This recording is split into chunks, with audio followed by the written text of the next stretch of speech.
On the stage. Sorry. What's up, everybody? This is Noa Dalzell, and thanks so much for tuning in. Coming at you live from TD Garden.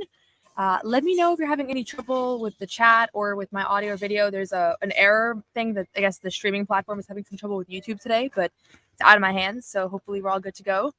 And yeah, we are here ahead of Game 5, and I'm sitting here in the press area. I'm actually sitting at NBC Sports Boston's row, so if somebody from NBC Sports Boston comes over here, then I will have to relocate, but just wanted to sit where you could see a little bit of the kind of bleachers behind me. You can see that there's really cool shirts tonight, whatever it takes shirts. So super excited about those. And I'll just actually turn this around just so you can kind of see like what I see. Hopefully this won't disrupt anything, but this is, ooh. That's the court. Oh, Porzingis is working. You guys want to watch Porzingis? He's warming up. So that's actually funny. I actually saw that with you guys for the first time. I didn't even see that he went out there. And so, yeah, here we are. It's been someone's asking if Porzingis looks better. I actually have no idea. I'm literally watching him for the first time. He's just shooting around, though. I'll let you guys know if I see anything substantial while I'm sitting here. But yeah, these are the seats. I don't actually sit here. These are like seats for higher up reporters than I am. I will sit all the way up there, but I'm sitting here for now for this pregame. But yeah, I'm really excited to go live here. I really appreciate, first of all, I'll just say I appreciate all of you for joining daily.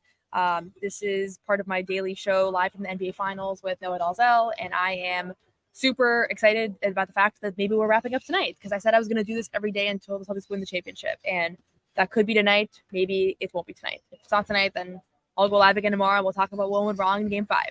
So for those of you that don't know me, I cover the Celtics for Celtics blog. That's where you can find my writing, and then video coverage for CLNS Media. You might be watching on Twitter. If you're watching on Twitter, feel free to subscribe on my YouTube channel, which is Noa Dalzell NBA, or live from the NBA Finals with Noa Dalzell. Sorry to say my name so many times. Or you can also subscribe to CLNS, where you can find all the post-game coverage that you need. So just plugging both those things. Subscribe to my YouTube channel, subscribe to CLNS, and thanks to all for joining in. I'm seeing so many familiar names. I feel like I'm starting to really recognize all the regulars, which is super, super fun. And I'll start with just a general update right now, just a regular situation here. I'm just sitting here at the Garden.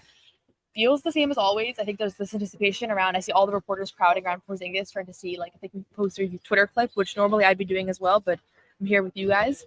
But feel free to submit your questions in the chat. Any and all questions. I'll try to get through as many as I can. I'll probably go until like 6 o'clock today. And then I'll be just posting tweets and things so you can follow along from Joe Mazzulla's presser, Jason Kidd's presser, other specific questions you might ask. For those of you that don't really know how this works, like right now is the pregame very early on. Normally just like the bottom of the bench players kind of warm up. So like Jordan Walsh, Drew Peterson, JD Davison, both two ways that aren't eligible to play. And then who was the other one? Jaden Springer. They were all out here warming up, playing with the assistant coaches. And then normally now like Xavier Tillman would come out and O'Shea Brissett and like Nemais Keita. And instead Porzingis came out. So I think he's trying to play. I don't think he's ruled out. I think if he's ruled out, he would not be here right now. But he's just shooting around right now. Like, he's not doing anything crazy. He is in full gear. So I don't know. But yeah, two-way players can't play in the playoffs. I see someone's asking that. So Drew Peterson and JD Davison literally sit like in the crowd in street clothes, and it's really funny because like fans will sit next to them like as though they were fans. So okay, I think the general question people want to know my prediction for tonight. I think the Celtics are going to win, and I did not think they were going to win ahead of Game 4. I wasn't sure, but I always thought they were going to split the 2 games in Dallas. So I do think they're going to win, but I will say I had Celtics in 6. So if they lose tonight and they win in 6, I'm still right. So we'll see. Body language of the team. I'll start pinning some of these. Body language of the team is, what's the vibe in the city? I'll do that one first. Vibes in the city, actually. So I'm also a lobbyist and I work in the State House. So I was in the State House all day. People could not stop talking about the Celtics. Like literally every meeting that I had, go Celtics. Some people know I also cover the Celtics. Some people don't. Everybody's wearing Celtics gear. Like so much energy. So much excitement. Like it feels like I actually can't remember the last time the city felt like this. It might have been like the beginning of the 2022 final, but I also don't follow other sports, so maybe it was something else that I just like didn't pick up on. But there's a ton of enthusiasm and excitement. And then people were wondering about the language of the team, body language of the team. So I haven't seen most of the team yet. Right now we have like Porzingis here, and we have the bench end of bench players. But I will say we had media day yesterday, and I posted some clips. And obviously, like when I post clips, I want people to like engage with them, like retweet and like them.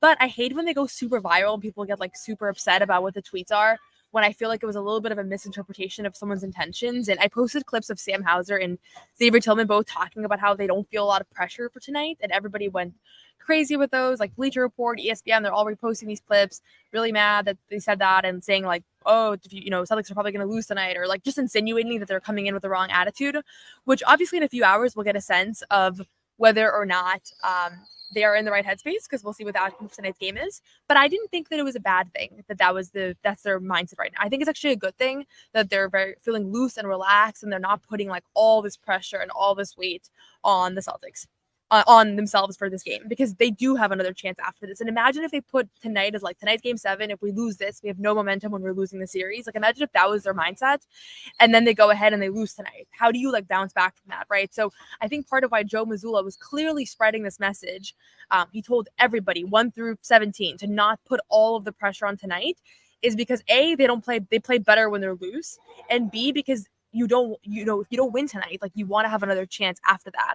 And you don't want to feel like you are completely demoralized after that. So I'm going to ask Joe about a pregame if they call on me, because I do feel like I want to get a sense of where his perspective is on the value of being like, tonight's the night, we have to do it, killer instinct, versus we don't actually need to do it tonight. Like we want to play our best basketball, but we don't need to feel like it's a game 7, because it's not a game 7. And sometimes it's not helpful to act like it is, and then you lose and now you're dead, right? So there's a lot of psychology stuff here going on. I think Celtics players have one mentality, and fans at home want them to be like, we promise we're going to win tomorrow, because that's what they want to see. But just my additional commentary on that. Okay, KP update. No update. I think he's still questionable. I've heard he's probably not going to play based on like Sean's report, and Xavier Tillman yesterday said he looks extremely uncomfortable, or very uncomfortable.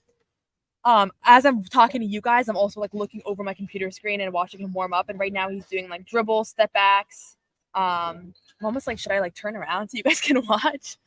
But yeah, that's kind of the latest status is on him. I would imagine he'll be available like in game 4, but that we won't see him for any substantial runs. Maybe if they're about to win the championship, they'll check him in, or maybe if they like really need something specific from him, like they really need rim protection or something. I don't know. I don't think we're gonna see him tonight personally for anything extensive. So that's my prediction. I get this question all the time. When I'll keep answering it. Xavier Tillman is my favorite player to talk to this season. It's because he talks to the media like a normal person. Like he's super relaxed, very friendly off the record as well. Like if I just see him, he's very friendly. So he's been great. Obviously, he came here mid-season. But also this is my first year, so it's kind of nice because I feel like I don't know a lot of the players that have been here for a long time. Like I didn't know them for years. Derek White's also really nice. Jordan Walsh is really nice. I mean, they're all nice, but those are like some of the initial names that come to mind. Every game should be treated as a game 7. I think that's how some people feel. I think every game should be treated as like an NBA Finals game, but it's not. I don't know. I mean, maybe they have this mentality that like a game 7 wouldn't actually be the best thing for this group. So I can't even begin to imagine how it'll feel here if the Celtics win tonight. And I'm going to try to read these questions because some people told me that they listened to this after the fact. So I have a question here. How wild will the Garden be tonight if we win? I think if there's a championship being raised tonight for the first time in 16 years, on the 16-year anniversary of the Celtics winning the championship, after all of the narratives and discourse around this team, both in the last few days and also in the last 7 years, I can't imagine a more electric place. So I'll probably just go live just so you guys can see like live time what's happening. And if that's the case, and I also think that this place is going to be absolutely demoralized if they lose tonight. Again, I do think they're going to win, but it's basketball and you can't predict anything. So, okay. How will I celebrate if they win tonight? I'm a reporter, so I will write my post-game article and do my podcasts and all those things, and act very objective. Yeah, so Hasib says it was interesting. JB said play like your life depends on it, and then others were more relaxed. And I think this speaks to how Jaylen Brown likes to communicate and how I think it resonates more with fans than how a lot of other people like to communicate. So Jaylen Brown gets pissed off when they lose, and Jaylen Brown goes to the podium and says like, I'm so, like this is unacceptable, or like that was embarrassing. Like he speaks in those terms, and I don't think there's anything wrong with that, but that's the way that he speaks and that's the way that he communicates, and I think the fans like that because they're mad and he's mad, and so they relate with him. Jason Tatum goes out there and is calm and is collected and is level-headed and doesn't have the highs or the lows, and I think people get frustrated with that. And so again, I don't have a personal preference. I cover them both. I think sometimes Jaylen Brown gives you good quotes and things, but it's just their individual personalities. And so the play like a life depends on it. If you had told me who said that, I would have known. I mean, I know it was Jaylen Brown because I was in the room for it, but like that's such a Jaylen Brown quote. And then being like, we're going to stay calm and cool and collected is a Jason Tatum quote. And I don't think it means that much, but I do think he's been playing exceptionally well. So I do trust where his mentality is at. I'm continuing to get questions about KP updates. KP update is that he's out on the court right now. He's shooting logo threes. They're going in. I haven't seen him jump or run. He's in his clothes. He's locked in. We'll see. Okay. Let's see. Question about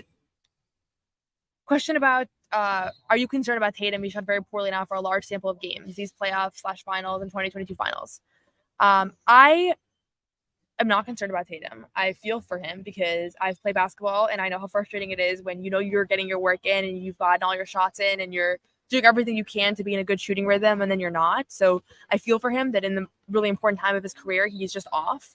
And I think that it's a testament to how much of an all-around player he's become, that he is still impacting the game at a high level, despite the fact that obviously he's not at his best right now from a shooting standpoint.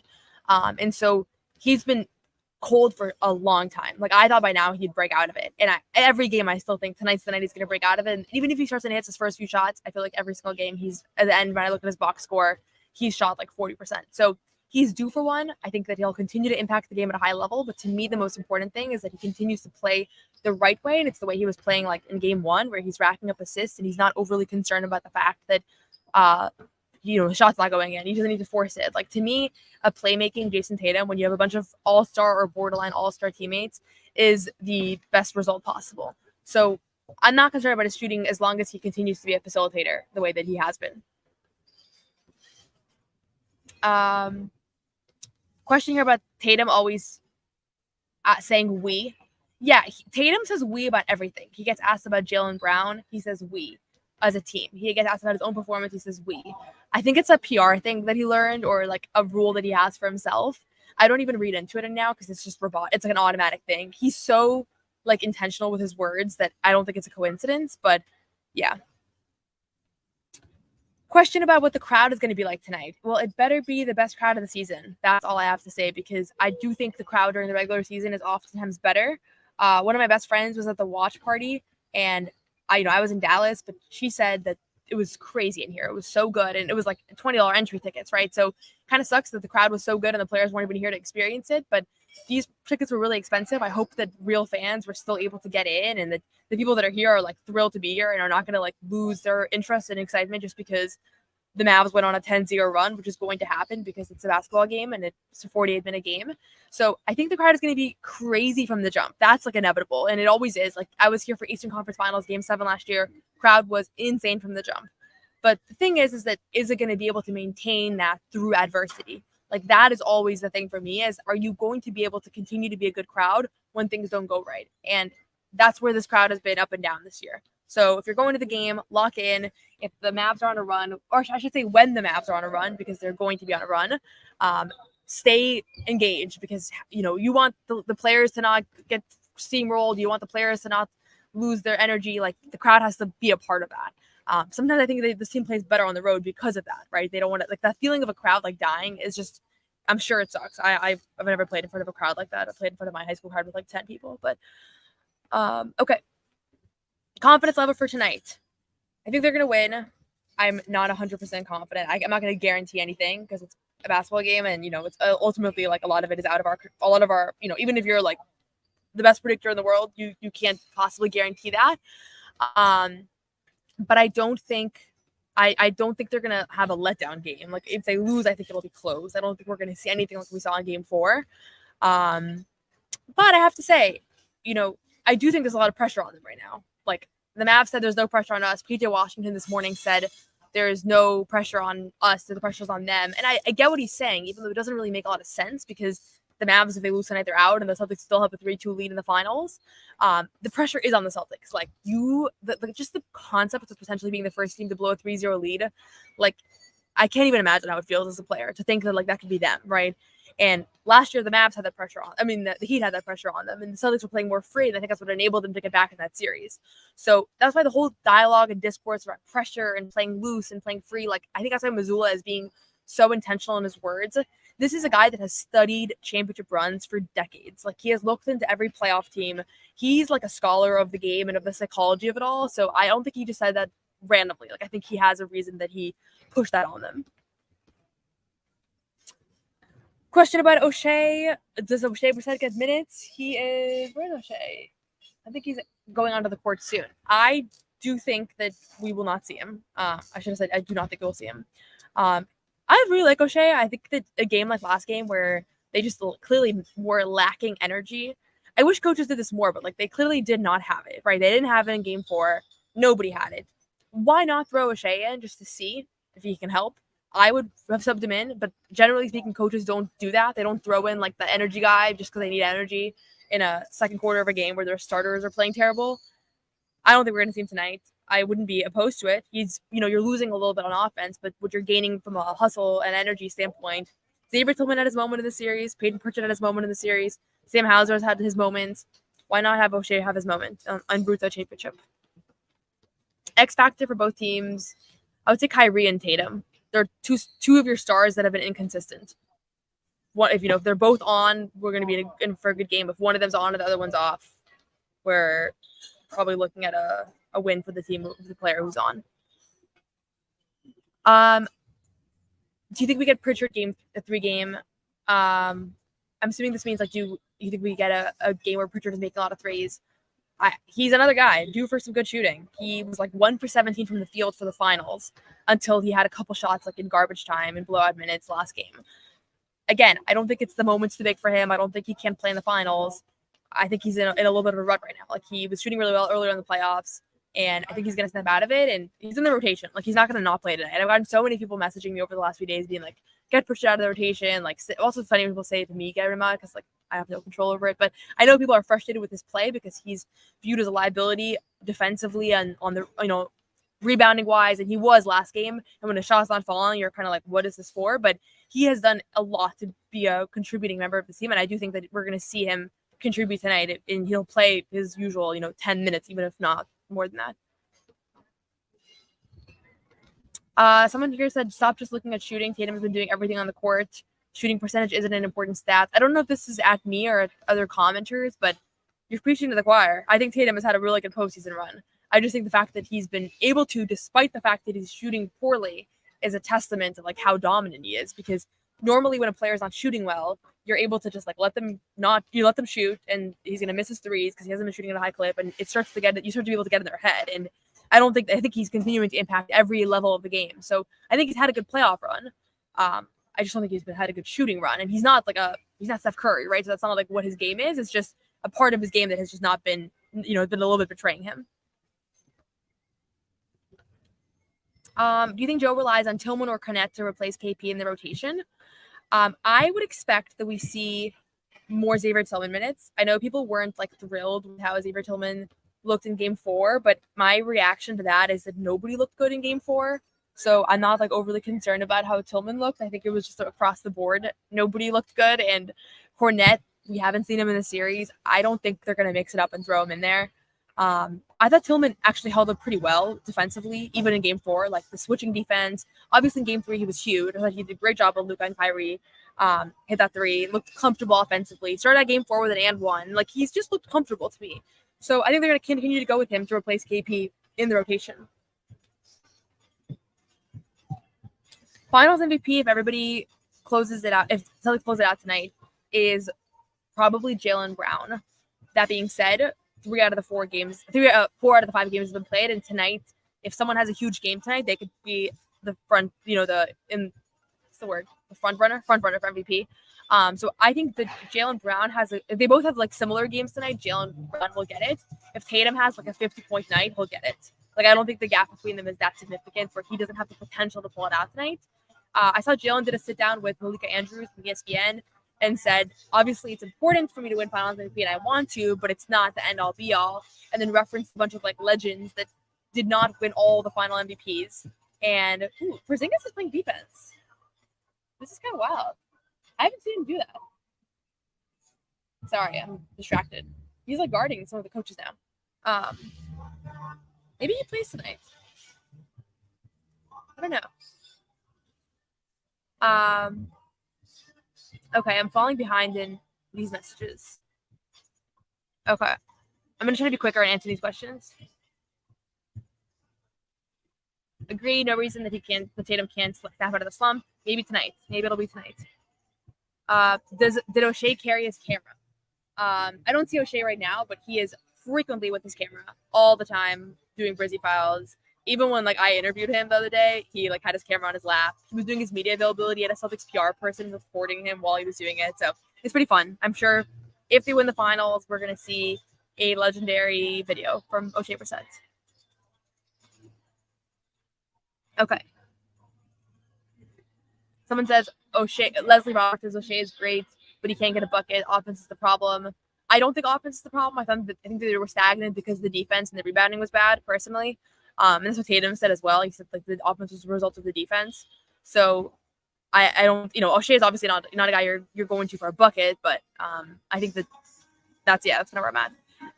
Hauser. I thought Hauser's been playing really well. He had 14 points the other night. He had 9 points the game before that. He's been shooting well. He actually has been shooting significantly. Look, Hauser from the Eastern Conference Finals, he was really struggling. I think he made one shot the entire series. Pritchard is having that kind of performance right now. Again, so it wasn't like the stage was too bright for Hauser in the Eastern Conference Finals. He was just struggling, and now it's Pritchard. So I think we're going to get another big night at Hauser. He normally shoots better at home, and I think that this is the kind of game where I don't know. I wouldn't be shocked if he gives us another couple threes tonight. And he was 5 for 7 in Game 4. And I do think like his defense is better when he's shooting well. Like, yeah, I think it is. Okay. Who do you think leads the charge tonight? JT. Could be literally anybody. It could be Drew. Could be Derek. That's kind of the magic of the Celtics team, is that you don't know who it's going to be. I've said this a couple times before these lives. People are asking me who's going to have a huge night tonight, and I always say the same thing. I can't even tell you, because that's, if I could tell you, then this would not be the team that's in the finals. I still think Derek White's due for a big night, actually. Like, he hasn't had a big offensive night in a while. Maybe it's him. I do think Jaylen Brown's going to get back to how he was playing earlier in the series, so maybe if I had to pick like who's going to have the best game tonight, I'll pick Jaylen, but it's kind of just a guess because they've just been taking turns. Someone said, I think Tillman needs to bulldoze Luka in the first half and take a tech. Send a message. I don't know. I don't know like how that would I can't even picture like how that would play out. I know Tillman has had his moments over the years where he's like tough and like does like a hard foul and things, but I can't even like picture that scene. But hey, if that has to happen, we'll remember this comment. Okay, question about Kyrie's struggles in games 1 and 2. The environment or the presence of Porzingis. That is a great question. I think it's probably 50-50. He talks openly about how the environment here in Boston is a struggle for him. He has a difficult time with it. He has talked openly about how he doesn't really know how to get the fans kind of out of his mind, all that. It's actually kind of like remarkable that he's able to speak like that, because I feel like if I was him, I would be like, I don't even hear them, but he admits it. That being said, I do think that without Porzingis, the driving to the rim was completely different for him. And that's like attack. That's not like the fans, right? So it's a little bit tough because like the 2 games that we had Porzingis were here. So we haven't had any games where like we're only able to isolate one of those variables. I'd probably say 50-50, but see, now I'm like trying to change my mind about Porzingis playing. I just watched him warm up for a while, but he's probably still not going to warm up. My dad is asking, how do you think the crowd is going to react if the Celtics get down early? with the history that this crowd has, they're probably going to freak out and start booing. So hopefully not. Question about the Mavs planning for KP. I think they're expecting him to not play. I'm going to take a video of KP here just so I can post it.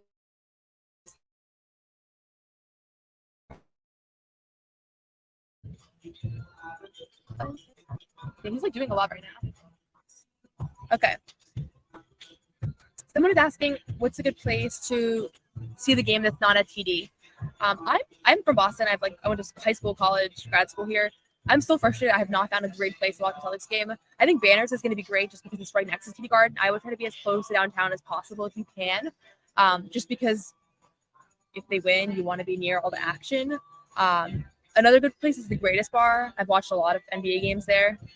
I heard that they're like booking, you have to like book a table in advance. So maybe like those places are gone. But I would just go near TD Garden, and I would just see where you can still fit in at this point because it's already like bars are probably already filling up. So that's my perspective. Okay. Oh, thanks, Michael. I hope this is the last live. I'll probably still go live like tomorrow to recap, but I'm gonna continue to do podcasting even if if they win the championship tonight, or regardless of what happens in the summer, there'll be some sort of podcast, but it'll be rebranded and it'll be more official, and you can find it on Spotify and things like that. So we'll see.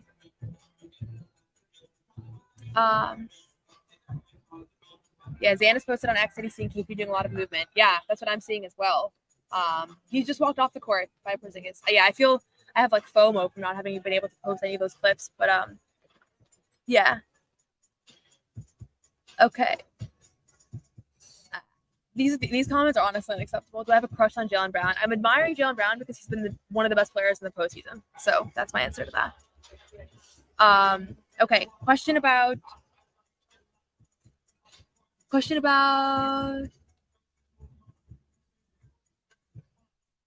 then why are there so many questions about Jaylen Brown? This is so inappropriate. Okay. Does Kristaps Porzingis get any floor time? I'm gonna say that Kristaps Porzingis I'm still leaning that he's not gonna play. A part of me thinks that he's like totally ruled out and that these like warm-ups are just like a little bit to mess with the Mavs. But if he plays tonight, this place is gonna go insane because if you guys saw on TV games 1 and 2, it was actually wild the way that they did it.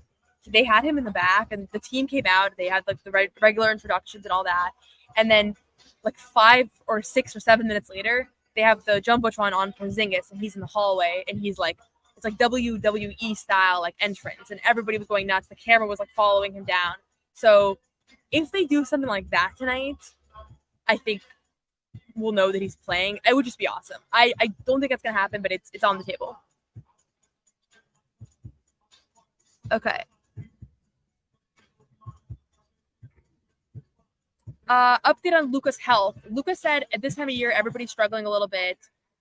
He does seem to be moving better. I think the health is not much of a factor right now. He's somebody that I think has played pretty well through injuries over the years. And yeah, I think I think that's not really much of a factor. He's dealing with a knee thing, a chest thing, and I think something else. But they asked about it. He said, I'm fine. At this point, everybody's dealing with stuff. So, okay. Let's see what else.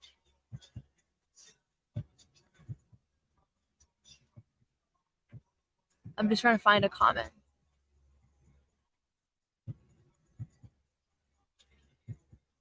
Ugh. Why are there so many like spam comments today? I need our producer for Amit to help me block some of you guys from the comment section so you guys can't say stupid stuff. But I'll just answer another KP question. Is you see KP doing defensive slides? He looks a lot more comfortable. Yeah, I think I was watching him play defense. I was watching him take shots. I honestly missed this game 4 warm-up because I was going live and I didn't do it in front of the arena. So I don't know how much better he looks right now, but I'm very surprised. Like I was watching like this while I was doing the live, so I couldn't watch that much, but I do think that he looked really good. Much more mobile than he's looked. Like yesterday he was walking around and like he almost has like the problem with Porzingis is that he almost has like a limp when he walks around. And so like he's like 7'2" or so it's hard. He just looks a little weird when he walks around sometimes. So sometimes it's hard to gauge like what's an injury and what's just like how he always walks, and we kind of forget. But I'm like 50-50 now on whether or not Porzingis is going to play after this. I was like pretty sure he wasn't going to play, and then throughout this episode, I've been watching him warm up in the background, and I'm starting to think maybe we will see him. But I'll keep you guys posted if I hear anything new. We'll probably know in the next like hour, so I will be sure to share. So, one more question from Ben Vallis. Is the Finals MVP pretty much up for grabs tonight? I don't think Drew really has a huge chance, just as being a role player. I don't think it's really on the table. I think he's been really impactful, but I would be very surprised if they didn't give it to Jalen or Jason. And then between Jalen and Jason, I think Jalen has a much better chance right now, just based off of how this playoff run has gone and how these first couple of games have gone. That being said, tonight is the night that will probably determine it. And I felt the same way about the Indiana series. Like, Jalen won that Eastern Conference Finals on Game 4, and I think that it came down to like the last few quarters. And the last few quarters, he was the better player, therefore they won. So, yeah, that's that. I'll just say one more time, please subscribe to my YouTube channel. It's Noa Dalzell NBA, live from the NBA Finals from Noa Dalzell. Oh, with Noa Dalzell, forgetting my own handle. Also subscribe to Celtics All Access. You can see all of our post-game coverage, podcasts, all the media clips are posted there as well. And yeah, thanks for tuning in. There's like 3 accounts here that are definitely going to get blocked after this, but I will figure that out after. And I will be continuing to post on my Twitter live updates throughout the next few hours. We'll be hearing from Joe Mazzulla, from Jason Kidd, and yeah, all that. So thanks everybody for tuning in. Like, comment, subscribe, and have a great rest of your night. And we'll have some more pregame coverage coming up soon.